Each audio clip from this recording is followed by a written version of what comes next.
नमस्कार। मैं ज्योतिषाचार्य आशा त्यागी राजमंगल टाइम्स और धर्म मंच की एस्ट्रोमॉम सीरीज में आपका हार्दिक स्वागत करती हूँ। हम सभी माताएं अपने बच्चों की शिक्षा को लेकर, सेहत को लेकर हमेशा परेशान रहते हैं। बच्चा चिड़चिड़ा क्यों है, बच्चे का पढ़ाई में मन क्यों नहीं लग रहा है।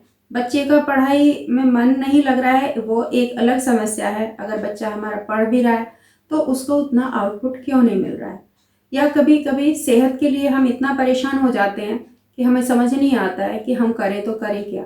कुछ छोटी छोटी सी मैजिकल टिप्स मैं आपको देती हूँ, उन्हें आजमाएं और अपने बच्चों का जीवन खुशहाल बनाएं। तो आइए सबसे पहले हम बच्चों की एजुकेशन के बारे में बात करते हैं। तो अगर बच्चे को पढ़ाई में कोई परेशानी आ रही है तो आप एक बांसुरी खरीद के लाएं और वो उन बच्चों को भेंट कर दें जो कि पढ़ रहे हैं इस समय, जो छात्र हैं या विद्या अध्ययन में इस समय लगे हुए हैं। उस बांसुरी के आपको ऊपर है ओम नमो भगवते वासुदेवाय लिखना है। वो पीले रंग के चंदन से अगर आप लिखें तो और भी अच्छा रहेगा।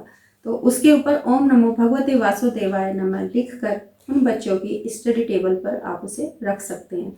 इसे रोली से भी लिख सकते हैं अगर आपके पास येलो कलर का चंदन तिलक नहीं है, या फिर बच्चे के जो ईशान कोण है, उसका जो स्टडी रूम है, अध्ययन कक्ष है, वहाँ पर इसे लटका दीजिएगा। आप देखेंगे कि बच्चे के अंदर एकाग्रता किस तरीके से बढ़ती चली जा रही है और जो आपका तनाव था वो कम होता जा रहा है। रिजल्ट भी बच्चे का अब आएगा। दूसरा, विद्यार्थियों को चाहिए कि वो हमेशा अपनी पुस्तकों में मोर का पंख रखें। जब हम और आपकी पीढ़ी गांव में या कहीं भी पढ़ते थे तो हमारे बड़े बुजुर्ग हमें क्या बोलते थे कि मोर का पंख रखो, उसे हम विद्या माता कहते थे। लेकिन वो विद्या माता थी या नहीं थी ये तो हमें नहीं पता। हमें ये लगता था कि हाँ वाकई में इन्हें किताब में रखने से, कॉपी में रखने से हमें विद्या आएगी, हमें नॉलेज आएगी।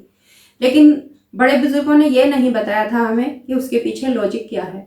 क्योंकि हम सभी जानते हैं कि इस समय जो है 23 सितंबर 2020 से जो राहु है वो वृषभ राशि में आया हुआ है, उसे पूरी पावर मिली हुई है, बच्चों का कंसंट्रेशन खत्म है और कोरोना के चलते ऑनलाइन क्लासेस सभी की चल रही हैं। इस ऑनलाइन क्लासेस की वजह से बच्चों का राहु जो है वो और भी ज़्यादा एक तरीके से उग्र होता जा रहा है। अगर हम बच्चों को इन सब गैजेट से दूर रखने की कोशिश करते हैं तो बच्चे बहुत चिड़चिड़ाहट में आ जाते हैं। वो हर चीज़ में कोई तोड़फोड़ भी कर रहे हैं। जो शिकायतें रात दिन मेरे पास इस तरीके की कुंडलियाँ आती हैं, फ़ोन कॉल्स आते हैं, उन सब से जैसे मुझे पता लगता है तो वो कारण है कि राहु, ये जितने भी इलेक्ट्रॉनिक गैजेट्स हैं ये सभी राहु के अंतर्गत आते हैं।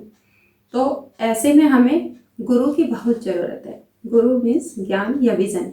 तो गुरु से ही राहु डरता है या कमज़ोर पड़ता है। अगर बच्चे को ये विजन हो जाए, ये ज्ञान हो जाए कि एक लिमिट तक ही इन चीज़ों से हमें खेलना चाहिए या यूज़ करना चाहिए इनको, इससे हमारी आंखें खराब हो सकती हैं, इससे हमारी एकाग्रता में कमी आ सकती है, तो अपने आप ही बच्चे उन्हें छोड़ देंगे।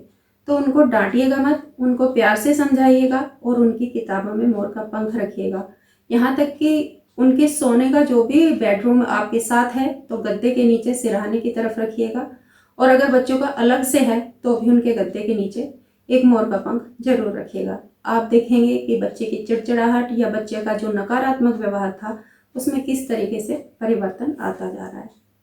तीसरा, अगर आपके पास कैपेसिटी है कि आप किसी की हेल्प कर सकते हैं, सभी की तो इतनी कैपेसिटी नहीं होती, लेकिन थोड़ा बहुत जितना भी आप बेयर कर सकते हैं उतना, अगर आपके आसपास कोई गरीब बच्चा है तो उसको पठन पाठन की जो सामग्री है, हम कन्या नोचते हैं या हम कंजक जो हैं वो जिमाते हैं, उस दिन अगर हम पठन पाठन की जो सामग्री है उसका वितरण उन बच्चों को करेंगे तो आप देखिएगा कि आपके बच्चों को किस तरीके से विद्या अध्ययन में लाभ होता है, और उससे आपके बच्चे भी एक सकारात्मक जो वो है उस धारा में आएंगे और वो एक रवैया सीखेंगे कि हमें कुछ चीज़ें हेल्प करने से कितना सुख मिलता है।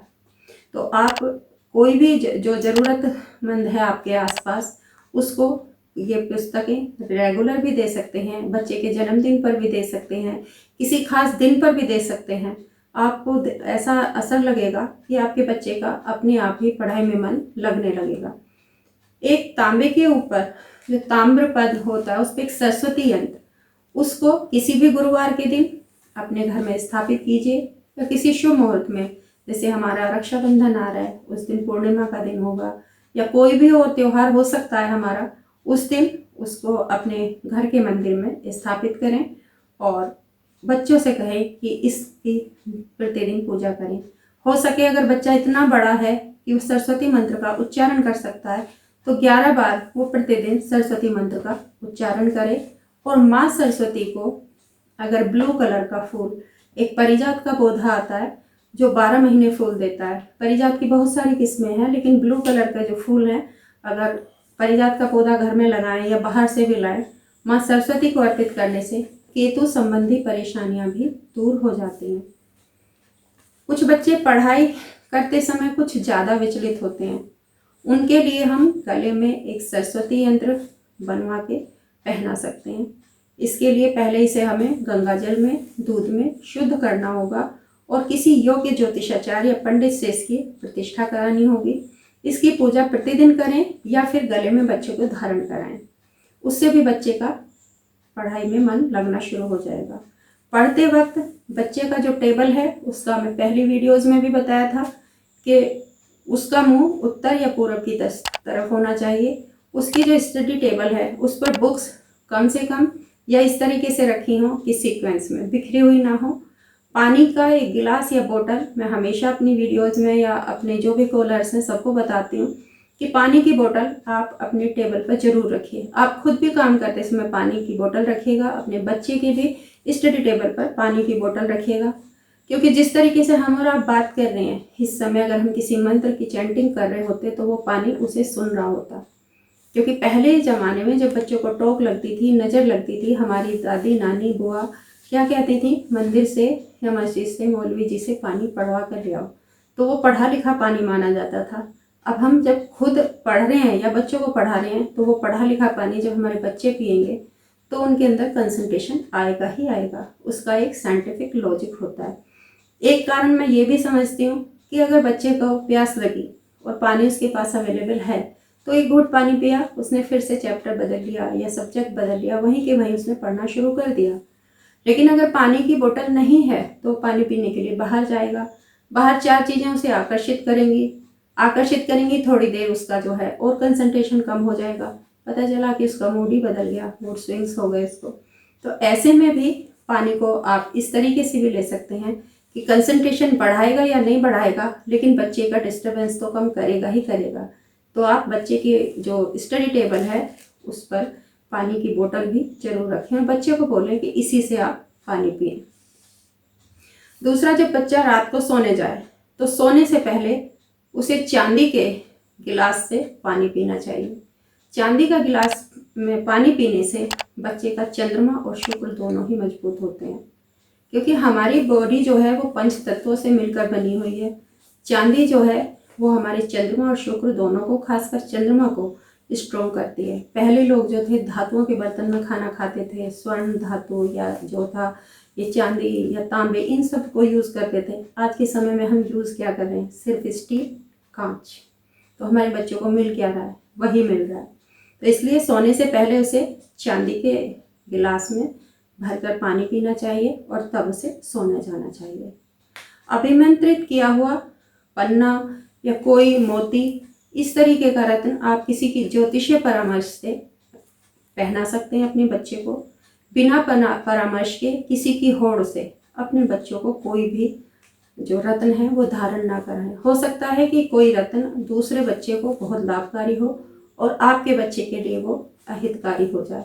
इसलिए किसी भी अच्छे ज्योतिषी से या जिस पर आपका विश्वास है, अच्छे सभी होते हैं, उनसे कुंडली का पूर्ण अवलोकन कराने के बाद आप उनको रत्न धारण कराएं। प्रतिदिन गायत्री मंत्र का जाप बच्चे के लिए बहुत अच्छा है। सोते समय उसे बोलो 3 बार गायत्री मंत्र पढ़ के उठा करो। तो सोते समय 3 बार गायत्री मंत्र पढ़ के हम सोने जा रहे हैं। सुबह सुबह अपनी दोनों हथेलियों को, छोटे छोटे बच्चे आजकल तो इंग्लिश मीडियम में भी, कराग्रे वस्ते लक्ष्मी, कर मध्य सरस्वती, कर मूले तु गोविंदा, प्रभाते कर दर्शनम, इस मंत्र का जाप बच्चे करें। दोनों हथेलियों को रब करें, अपने चेहरे पर फिराएं, जिस तरीके से कि ज्योत ले जाती है। इस तरीके से हम बच्चों को संस्कारित भी बनाएंगे और बच्चों का कंसंट्रेशन भी बढ़ेगा बहुत सारी चीज़ें हम यूज़ टू करके, और ये सब हम माँओं की ड्यूटी है। मैं मानती हूँ कि माँ बच्चे की प्रथम पाठशाला है और माँ को ही सारी चीज़ें बच्चे को सिखानी होती हैं। अगली वीडियो में कुछ और नई रोचक जानकारी लेकर आपके सामने हाजिर होती हूँ। तब तक के लिए नमस्कार, धन्यवाद।